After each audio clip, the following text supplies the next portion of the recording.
Retour au calme aux Comores après 4 jours de tir entre l'armée et les rebelles. Le président Azali Assoumani promet l'impunité à ceux qui rendront leurs armes. Visite de Jean-Yves Le Drian au Burkina Faso. Il est porteur d'un message de soutien à la lutte contre le terrorisme.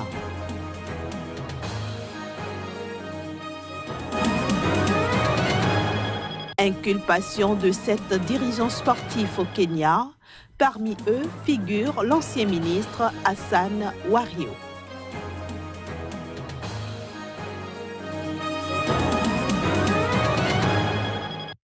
Voilà pour le sommaire de cette édition. Bonjour et bienvenue à toutes et à tous. Après 4 jours d'affrontements entre rebelles et forces régulières, le calme est revenu aux Comores. Ce vendredi, le gouvernement a proposé l'impunité aux rebelles contre la remise de leurs armes. Reportage.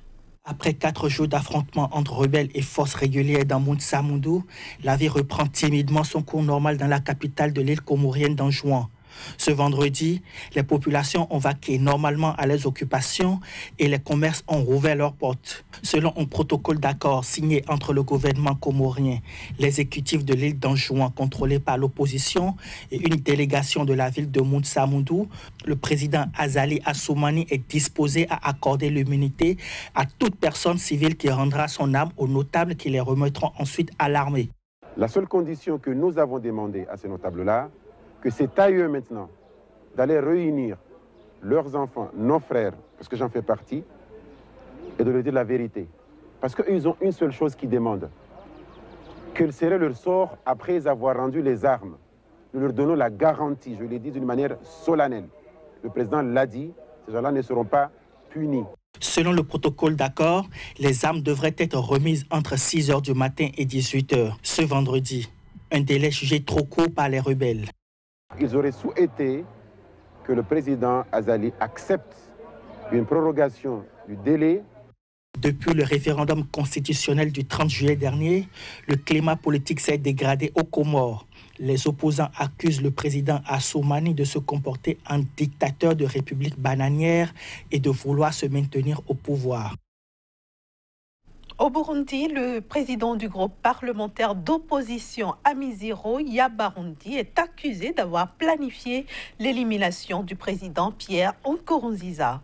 Pierre Célestin Ndikumana aurait aussi planifié l'élimination d'autres hautes personnalités burundaises.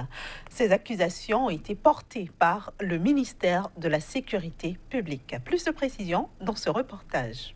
Dans une allocution délivrée à la télévision publique burundaise, le ministère de la Sécurité publique accuse Pierre Célestin Ndikumana, président du groupe parlementaire d'opposition Amizero Yabarundi, d'avoir planifié l'élimination du président Pierre Nkurunziza ainsi que celle d'autres hautes personnalités burundaises.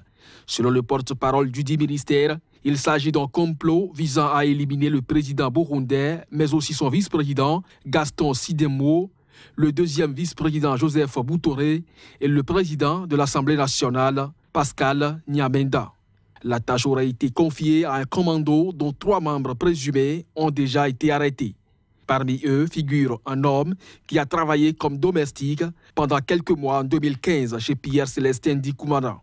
Cet ancien domestique aurait avoué avoir été recruté par l'opposant dans le but de perpétrer les assassinats déjoués. L'homme aurait par ailleurs avoué avoir tenté d'assassiner début octobre un couple de députés du parti au pouvoir, toujours sur l'instigation de Pierre Célestin Ndikumana. Ce dernier évoque pour sa part un montage grossier qui vise à l'intimider et à le faire taire. C'est une insulte à mon intelligence que de dire que je voulais faire un coup d'État et décapiter les institutions avec 3 domestiques de maison, s'est-il offusqué. Du côté de l'Assemblée nationale, on assure qu'une procédure de levée d'immunité parlementaire va être lancée incessamment contre sa personne.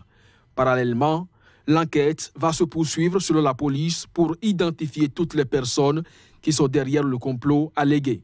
Dirigée par l'ex-rebelle Hutu Agathon Rwasa, la coalition des indépendants Amizero Yabarundi est considérée comme le principal rival du CNDD-FDD du président Pierre Nkurunziza. Plusieurs ONG locales et internationales ainsi que les Nations Unies ont déjà dénoncé à maintes reprises la terrible répression qui frappe ses partisans depuis 2010. Le Conseil constitutionnel du Cameroun a rejeté dans la nuit de jeudi à vendredi le dernier des 18 recours post-électoraux déposés après la présidentielle du 7 octobre dernier.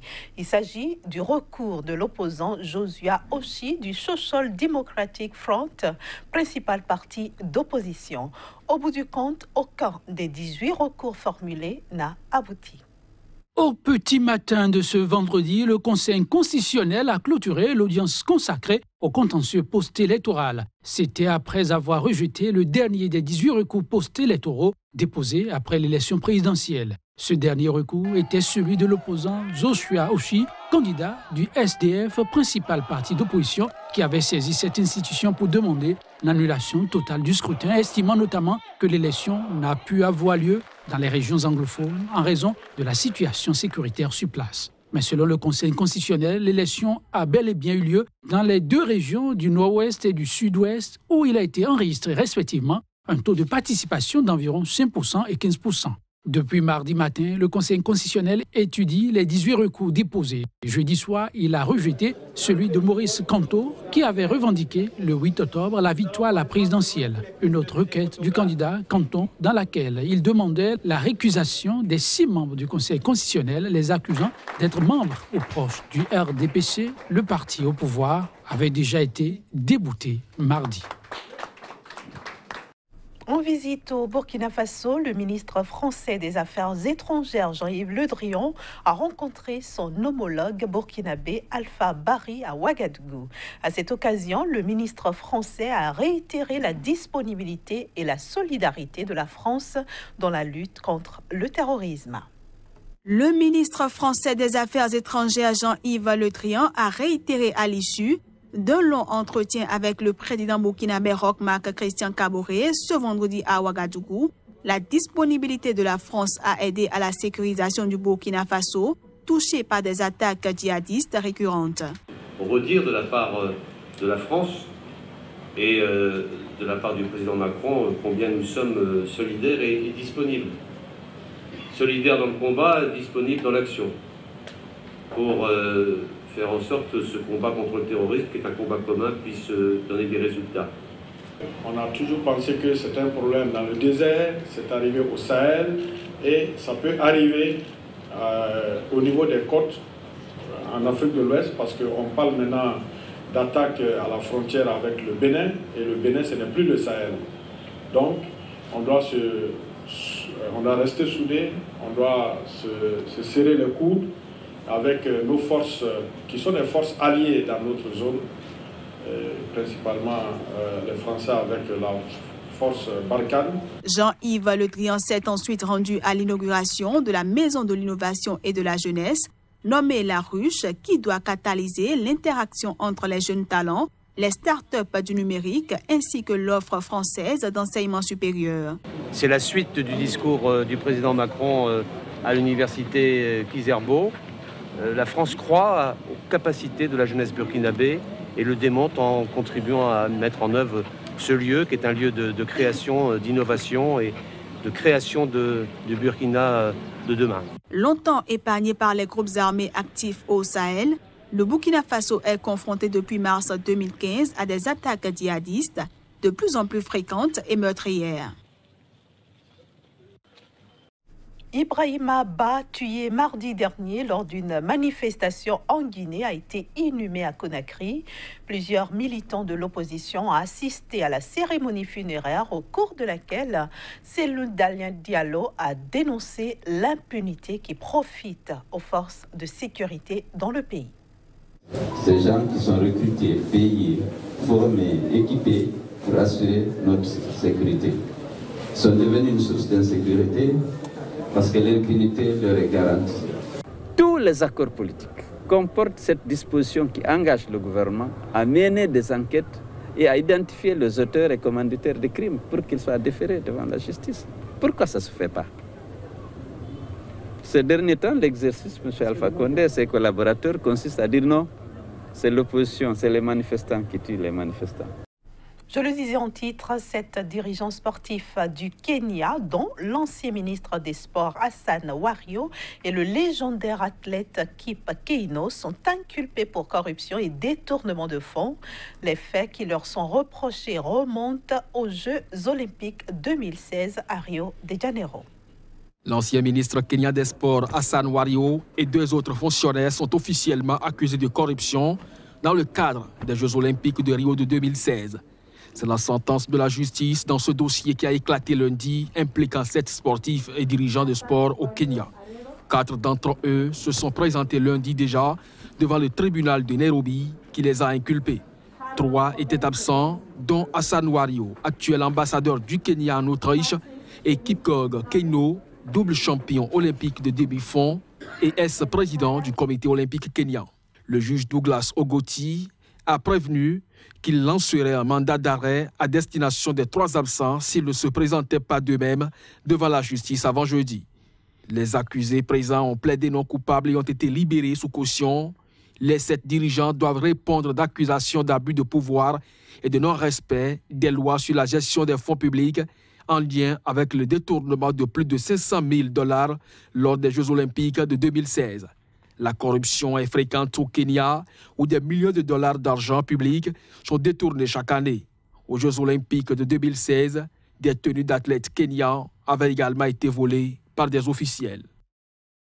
Actualité hors du continent africain, le comté d'Orange, près de Los Angeles aux États-Unis, fait figure de bastion républicain.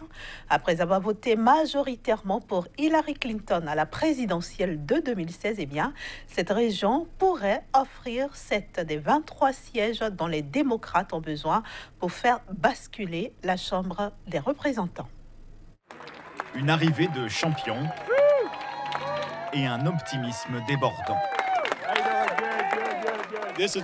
Ça, c'est la vague démocrate, celle qui va déferler ici dans tous les États-Unis. Harley Rouda mène la bataille démocrate dans le comté d'Orange, bastion républicain du sud de Los Angeles. Et il s'attaque à une montagne. Sa circonscription est dirigée par le Parti républicain depuis 47 ans. Pourquoi je pense pouvoir gagner? Car la démographie change et aussi parce que le Parti républicain a pris un virage très à droite. Et les gens veulent des candidats qui se rapprochent du centre, qui pensent d'abord à eux et au pays. Alors les bénévoles du parti, parfois tout juste en âge de voter, battent le pavé des quartiers cossus, à la rencontre des déçus de Donald Trump. Objectif, les faire changer de bord. La difficulté, c'est de convaincre les républicains très à droite, de les inciter à se recentrer et pourquoi pas de voter pour une fois pour un démocrate. Trump est le symbole du Parti républicain en ce moment et certains républicains ne l'aiment pas du tout. Certains républicains et surtout des républicaines. En Californie, les propos du président sur les femmes ont du mal à passer. Dans sa villa luxueuse, avec vue sur le Pacifique, Catherine, républicaine depuis toujours, assure qu'elle cochera les cases démocrates sur son bulletin de vote. Trump considère les femmes comme des objets. Il croit qu'il peut faire ce qu'il veut car il est riche et puissant. Je pense qu'il est vraiment raciste, qu'il a divisé le Parti républicain sur la religion, le genre, l'orientation sexuelle. Il est nuisible au Parti républicain. Je pense qu'il a changé le parti pour toujours. D'après les sondages, les 7 circonscriptions du comté d'Orange pourraient être démocrates le soir du 6 novembre. Une vague bleue inédite au bord du Pacifique et peut-être décisive au niveau national. Ainsi se referme cette édition que je vous remercie d'avoir suivi. Très bonne suite de programme sur Sika et à bientôt.